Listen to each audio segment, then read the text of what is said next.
Earlier this year, we got a surprise release from Mizuno where they released this S3 iron, which I lauded here on Let's Play Through. One of the best players cavity back irons that I've ever tested on this show. And now, late summer of 2025, Mizuno is bringing us the next edition of the S series. This is the S1. This is going to be the player's muscle back iron. It is absolutely gorgeous. And on today's video, we're gonna put it through its paces out here at Carrollwood Country Club. First, let's take a closer look. All right, here's your closer look at the S1. Beautiful muscle back design. You've got a big cutout here that runs through the equator of this club, pushing a lot of weight there and a lot of mass towards the bottom to give you optimal lift. Almost a butter knife, not quite, but very thin top line. Mizuno, even in their blades, always has a little bit of offset. We're getting that here with the S1 again. The sole of this club, very narrow as well. One thing this club does not have that we do see in the S3 is a little bit of relief here towards the face. This S1 does not have that, but it does have even a thinner profile here. This one should cut through turf with no problems at all. This is forged from a single billet of 1025E mild carbon. This is going to give you a very soft, buttery feel that Mizuno is known for. And like all of the Mizuno Pro range, you're going to have a soft copper underlayment beneath the face here to give it even more soft feel as well. Beautiful looking iron that I have paired with a KBS Tour 120 gram stiff shaft. This also comes with a Golf Pride Tour Velvet grip on it, very standard grip from Mizuno. Let's take this one out on course and put it to the test. All right, so the first club we're going to test down here is the 7 iron, the mid iron in any set. Let's see if we can get a feel for this. I'm 160 out here from a pin that's front left of this green. And right away what I see is just super high peak height. And that's the nice thing about having a more traditional loft structure in a set of irons. So many times with these new players' irons, we're getting them pressed to like 32 degrees with a 7 iron. This set sits at 34 degrees in the 7 iron. That was a great result there on shot 1. Let's see if we can repeat here. I caught that ball thin, so it'll be interesting to see. Well, it still made the green. So we got 2 on the green. Let's see what we do here on shot 3. Still caught that one a little bit thin. I think we caught a piece of that green, but it bounced off there. All in all, for where I hit the ball, I'm not unhappy with that result. That was much better strike. The wind is pushing it left. Everything's going a little right to left here. These are going to be very workable clubs as well, but pretty forgiving results off 2 of those shots that really weren't struck solidly. Still got decent distance. The feel is exceptional. It's all you could ever want out of an iron. I've played much more expensive irons and you're not going to get better feel than these. Mizuno just continues to do the feel game just about as good as it gets. The only other iron I think that's competing right now with this Mizuno line would be the Srixon line in terms of feel. Both these lines are really incredible. All right, so 2 out of 4 there are on the green. 2 missed a little bit left. All of them are good distance. Like I said, we had 160 there. I hit this one about 165, and a couple of these were getting closer to like 167, 168. In terms of like a distance dispersion, really, really good. This one hit right in here and then it kind of bounced off, and this one I yanked a little bit. But all in all, I'm pretty happy with the results there for that first test. Let's move on to the second test here. All right, test 2 here. We are 130 out. I'm gonna go pitching wedge. Let's see what kind of action we get. Let's see what kind of stopping power these irons give us. It should be really good. Again, having big peak height like we saw on that 7 iron, we should have these stop on a dime on the green. Good strike there, and it is a mile in the air. It's heading right at it. It might have been just a touch short. Got to hit it just a little bit harder. It felt great coming off the club though. That is looking very good. Coming right down the smoke chute. You can see it hit the green and actually suck back. All right, shot 3 here. Oh, I caught that one thin, so let's see what happens. On the thin shot with the 7 iron, we had decent distance. That one looked like it almost got to the green. We'll check it when we're up there, but it was close. All in all, on thinner shots, very forgiving results here onto the S1s, which I wouldn't necessarily expect, honestly. Better contact there, although I push it out to the right a little bit, it's drawn back. And again, just stop and stuck there on the green. Got a lot of that ball. Again, just a little left of the pin. and maybe just a touch short. All right, one more here. Oh, and that was thin again. Let's see what kind of distance we get onto this one. That looked like it is very close to the green as well. Let's go check the pitch marks. At least visually back here, it looked like they were stopping on a dime, which I would absolutely expect. What was really nice to see was dispersion was very tight. Should be pretty tight with a pitching wedge, but very consistent club. That's what a player's iron is all about. You got to have that consistency. Seems like we're getting it in spades here with the S1. All right, so we did have two that came up just a little bit short. These were our thin shots, but all in all, only about 3-4 yards different from the ones that we hit middle of the club face. So like I said, the fact that at the back of this club through the equator, you've got a big cutout and there's a lot of weight towards the bottom there, that makes for a very forgiving club on thin shots. So if thin's your miss, these aren't necessarily going to be the worst clubs for you, certainly, as you can see. In terms of stopping power, these, we have a pitch mark here.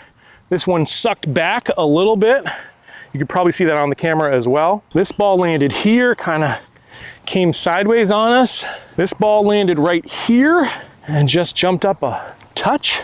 And then this ball is pin high and landed right here. So all in all, as expected, stopping power excellent here with the S1s. Let's move on to the next test. All right, next test here is gonna be the workability test. So I've got the 7-iron back out, and I'm gonna try to hit some cut shots because this pin is cut right side of this green over a bunker. So we've gotta have enough distance, and we gotta get the shot shape right if we are gonna knock it close. Now that's why you have an iron like this. It is for extreme workability. Let's see if we can pull it off. That one's got a nice little butter cut to it.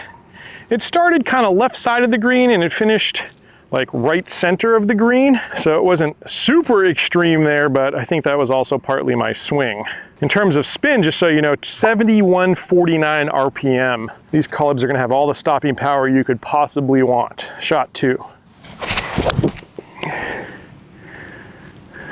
That one is working a little left to right and finish center of the green there. Spin number 7774 in case you're wondering. One more here. See if we can really over exaggerate things.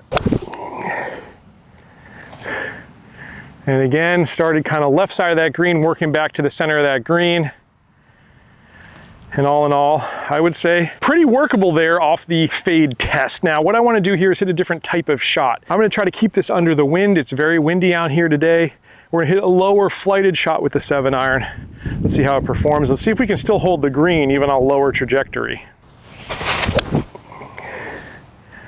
That one's working right to left, kept it much lower. And we find the center of the green there as well. Now spin came down there on that type of shot, but still 5,274 is a good number that is going to hold a lot of greens out there. So that's nice to see on a lower flighted shot like this one. That was kind of a poor effort that finished short left of that green, but it did what I wanted it to do, which is keep it low and have a little bit more right to left speed there. So all in all, I would say very workable clubs, and that's what a player is gonna want out of their clubs. They're gonna wanna be able to shape their shots out here on the golf course. You'll do that with the S1s here. Let's move on to the next test. All right, next test here, we've got the 4-iron here in the set. It's a little more butter knifey than that 7 and pitching wedge for sure. We're 195 out here. Let's see if we can hit the green. It's a tough pin, it's cut over a bunker. Well, let's see what kind of lift we get out of it, what kind of forgiveness we get out of this 4-iron. First strike is pretty good. Is it gonna cover that bunker? It did.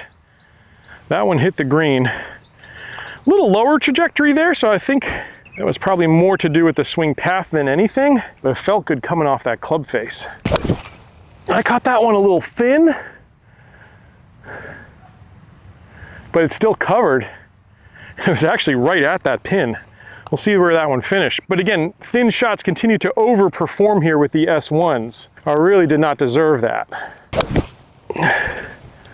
That one is a little right of target, but we missed the bunker there.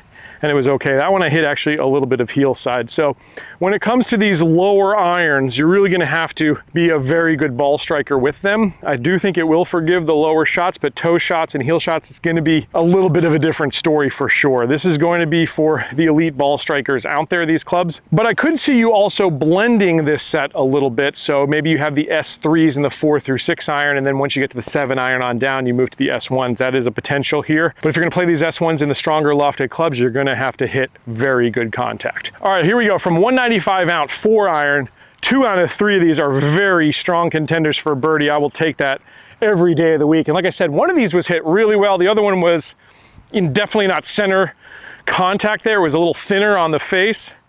And I'm really, really happy with that. The other shot that I missed the center of the club face did come up short over here, but again, not a bad place to miss.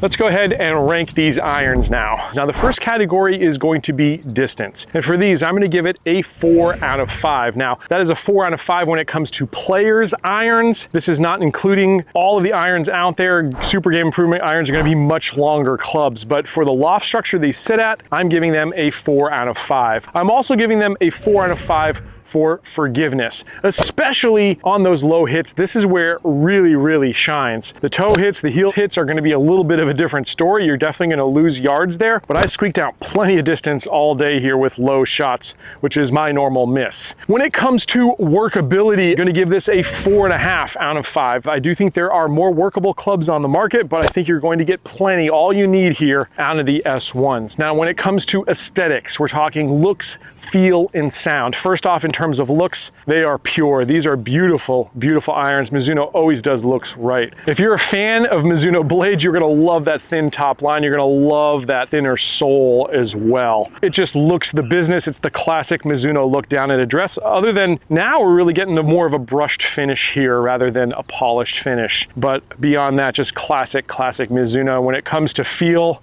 doesn't get much better than this, that's for sure. And then when it comes to sound, you have a nice crunch at impact. All in all, 5 out of 5 in terms of aesthetics. Always very well done here from Mizuno. Now the last category is going to be value. These clubs are not going to be the cheapest players irons on the market, but they're not up at the top end either. So I think they're priced very fairly for the resale value you would get if you are looking to ever resell these. That's not how I buy clubs. I hope I buy clubs for life, but let's be honest, a lot of us change clubs more often probably than we should. So all in all, in terms of value, I'm gonna give these a 4 out of 5. Very solid contender here from Mizuno with the S1s. As I mentioned earlier in this review, you've got to be an elite ball striker, or you could potentially combo these irons with the S3s that we reviewed. I loved those S3 clubs. In terms of the player's distance category, you're going to be very hard pressed to find a better iron than that one, but I could absolutely see you comboing these irons. So I hope you enjoyed this review. I am going to leave a link here to the S3 irons if you want to check those ones out. They are fantastic. And I'll catch you back here next time on another edition of Let's Play Through.